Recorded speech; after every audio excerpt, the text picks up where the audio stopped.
Bonjour à tous. 48 lois du pouvoir. Loi numéro 1. Ne surpassez jamais le maître. Faites toujours en sorte que ceux qui sont au-dessus de vous se sentent confortablement supérieurs. Dans votre désir de leur plaire ou de les impressionner, n'allez pas trop loin dans l'étalage de vos talents où vous pourriez accomplir le contraire.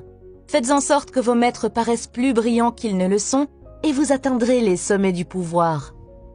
La personne qui est au-dessus de vous a des insécurités et un ego.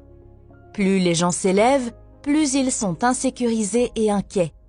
Ils s'inquiètent de ce que les autres disent derrière eux, ils s'inquiètent de savoir si vous les respectez ou non, ils s'inquiètent de leur position, etc. Dans le monde du travail, si vous essayez trop d'impressionner votre patron ou votre entourage, vous risquez de déclencher leur insécurité sans le savoir. Ils pourraient commencer à penser que vous voulez prendre leur place ou prouver que vous êtes supérieur à eux. En conséquence, ils se débarrasseront de vous. Loi numéro 2. Ne vous fiez pas à vos amis. Utilisez vos ennemis. Méfiez-vous des amis. Ils vous trahiront plus rapidement car ils sont facilement excités par l'envie. Ils deviennent également gâtés et tyranniques. Mais engagez un ancien ennemi et il sera plus loyal qu'un ami car il a plus à prouver. En fait, vous avez plus à craindre des amis que des ennemis. Si vous n'avez pas d'ennemis, trouvez le moyen de vous en faire.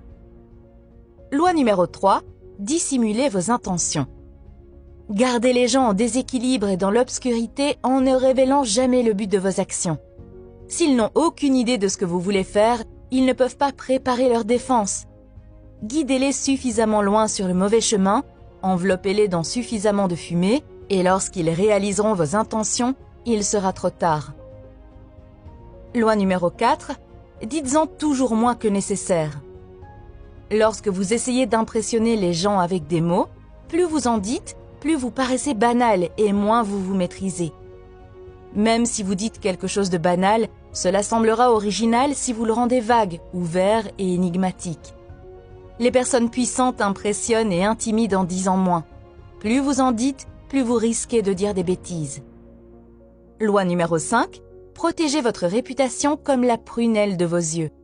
La réputation est la pierre angulaire du pouvoir. Grâce à la seule réputation, vous pouvez intimider et gagner. Cependant, dès que vous dérapez, vous êtes vulnérable et serez attaqué de toutes parts. Rendez votre réputation inattaquable. Soyez toujours attentif aux attaques potentielles et déjouez-les avant qu'elles ne se produisent. Entre-temps, apprenez à détruire vos ennemis en ouvrant des brèches dans leur propre réputation. Ensuite, restez à l'écart et laissez l'opinion publique les pendre. Loi numéro 6.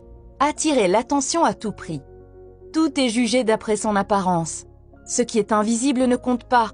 Ne vous laissez donc jamais perdre dans la foule, ni enterrer dans l'oubli. Démarquez-vous, soyez visible à tout prix. Attirez l'attention sur vous en paraissant plus grand, plus coloré, plus mystérieux que les masses fades et timides. Loi numéro 7. Laissez le travail aux autres, mais recueillez-en les lauriers.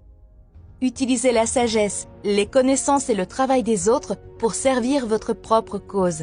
Non seulement cette aide vous fera gagner en temps et en énergie, mais elle vous donnera une aura divine d'efficacité et de rapidité.